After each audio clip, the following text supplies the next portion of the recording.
सभी छोटे बड़े श्रोताओं को सुनीता भटनागर का प्यार भरा नमस्कार।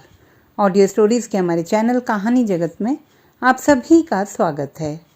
हिंदी कहानियों की श्रृंखला में आइए आज सुनते हैं गरिमा संजय दुबे जी द्वारा रचित कहानी बुद्ध। अरे तुम अभी तक तैयार नहीं हुई? घर में घुसते घुसते मुझे घर के कपड़ों में ही देखकर इन्होंने कहा। मैं थोड़ा रुआंसी होकर बोली, आज मैं नहीं चलूँ तो चलेगा? ये बोले, अरे अच्छा नहीं लगता है, कोई दूर के रिश्तेदार के यहाँ थोड़ी जाना है कि मेरे चले जाने से काम चल जाएगा। सभी तुम्हारा भी पूछेंगे, चलो जल्दी वापस आ जाएंगे।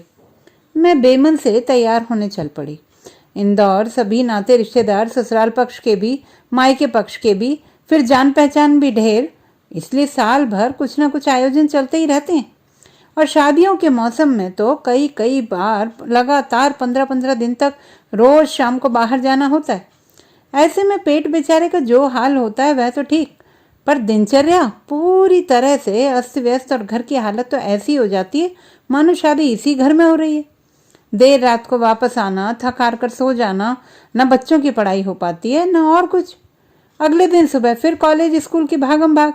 उफ, अब तो बुरी तरह थक गई हूँ रोज बाहर जा जाकर, पर जाना तो पड़ता ही है, आखिर हम ठहरे सामाजिक प्राणी। खैर, हम सब तैयार होकर चल दिए। शादियों में हर जगह एक जैसा माहौल, बस जगह और लोग बदल जाते हैं। कुछ लोग सचमुच ही सहज रूप से खुश होते हैं और कुछ सिर्फ खुश होने का दिखावा करते हैं। भीड़ में कभी कभी अकेला महसूस करती हूँ जब देखती हूँ कि लोग दिखावा कर रहे हैं। हर कोई अपने आप को एक दूसरे से श्रेष्ठ बताने की होड़ में लगा होता है। कोई अपने कपड़ों के गुरूर में, कोई अपनी सूरत के अहंकार में, कोई अपने बच्चों के विदेश में होने के घमंड में, कोई अपनी उपलब्धियों के सुरूर में, तो कोई अपनी प्रशंसा के मद में। हर कोई आत्ममुग्ध अवस्था में जीता सा नजर आता है। इस तरह के माहौल में एक घुटन सी महसूस होने लगती है, सो कम ही शामिल हो पाती हूँ उनकी आत्मस्तुति में। तो अकेले ही प्लेट उठाकर कहीं खाना खा लेती हूँ। यहाँ भी कुछ ऐसा ही था। मैं वैसे ही इधर उधर देख रही थी, तभी अचानक नजर पड़ी एक बेहद खूबसूरत राधा कृष्ण के आदमकद बुत पर। पास जाकर देखने की इच्छा हुई। देखा तो लगा मानो मूर्तिकार के हाथों में स्वयं ब्रह्मा उतर आए हों। बिल्कुल इंसानों सी लगा, अभी बोल पड़ेंगी। सहसा विश्वास ही नहीं हो रहा था कि ये पत्थर के बुत हैं।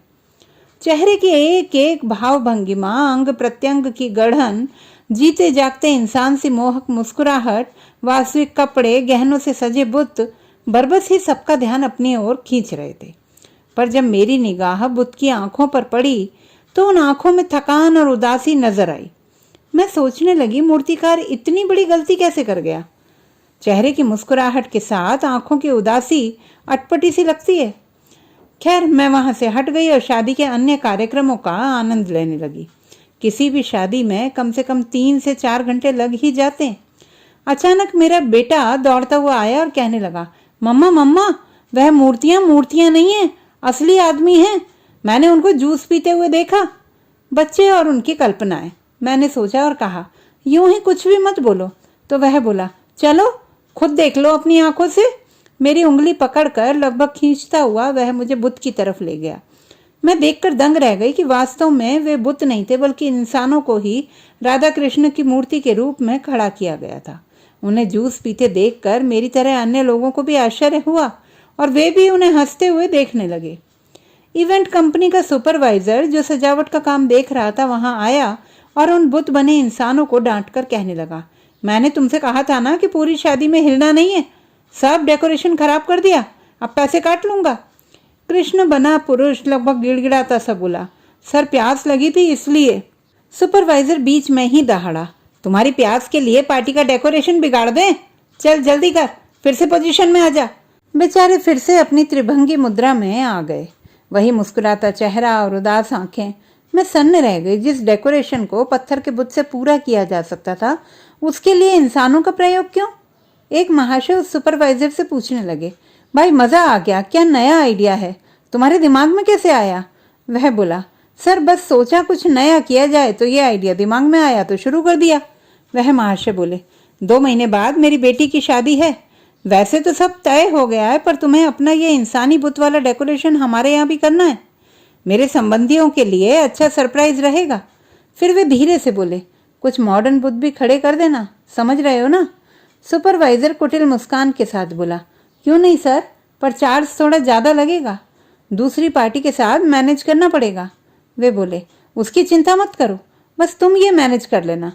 ये पता लगने के बाद कि सजावट के लिए पत्थर के बुत नहीं, जिंदा इंसान उपयोग में लाए गए हैं, सब बड़े कौतुक से उन बुतों को देखने लगे और नए आइडिया की तारीफ करने लगे।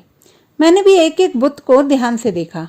सारे बुत इंसान ही तो थे, अलग अलग भाव भंगिमा और कपड़े, पर एक बात सब में समान थी, मुस्कुराता चेहरा और उदास आंखें। मेकअप से चेहरे की कमियां तो छुपाई जा सकती हैं, पर दर्द के एहसास को कैसे छुपाया जा सकता है? मुझे लगा सारी दुनिया के सुख भोग लेने के बाद अमीर वर्ग कुछ नया करके आनंद प्राप्त करने की कोशिश करता है। यही कोशिश इंसान को अजीब अजीब तरीके सुझाती है, कई बार भयावह भी। फिर इंसान भूल जाता है कि उसकी इस नए आनंद की भूख किसी के लिए तकलीफ देह भी हो सकती है।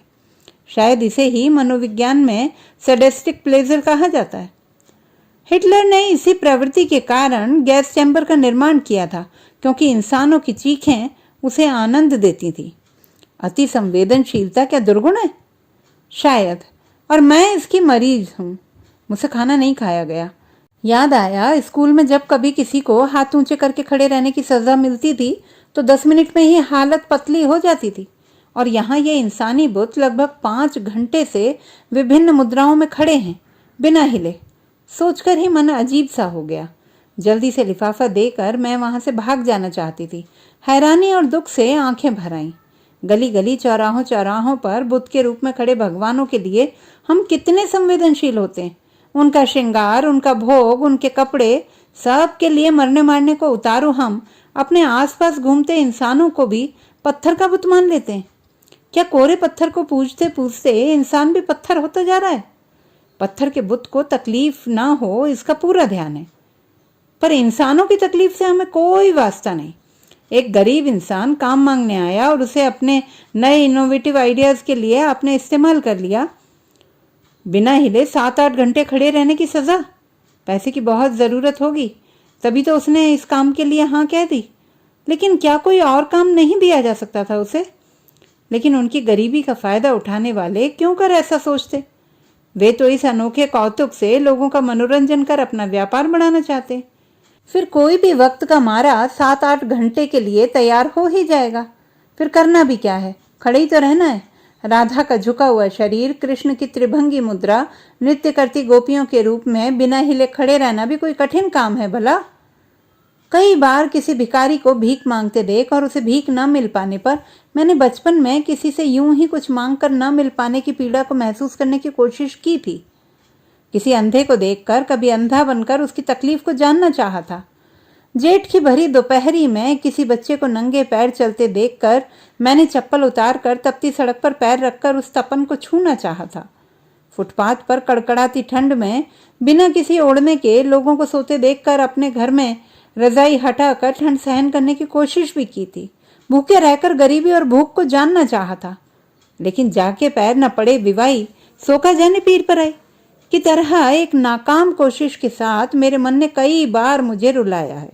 आज भी मैं असहाय हो जाऊंगी, क्योंकि मैं जानती हूँ कि आज मैं घर जाकर क्या करने वाली हूँ। घर पहुंचकर नींद न आनी थी, न आई। सबके सो जाने के बाद मैंने दूसरे कमरे में जाकर राधा गोपी के रूप में बिना हिले बुत बनकर खड़े रहने की कोशिश की, पर आधा घंटे से ज्यादा खड़े नहीं रह पाई। शरीर की नसें दर्द से फटने लगी, आंखों से आंसू बहने लगे। मुझे उन सारे इंसानी बुत की आंखें नजर आने लगी, जैसे मुझसे कह रही हों कि तुम इंसानों ने हमें नकली बुत बनाकर खड़ा कर दिया है, अब हमें सचमुच पत्थर के बुत बना दो, ताकि हम पर भी सोने चांदी हीरे जवाहरातों की चढ़ावन आने लगे और फिर हमें भी कोई भूख कोई दर्द महसूस ही ना हो। तो दोस्तों, ये थी हमारी आज की कहानी। आपको कैसी लगी कमेंट बॉक्स में लिखना ना भूलें। चैनल को सब्सक्राइब करें, लाइक करें और मित्रों के साथ शेयर करें।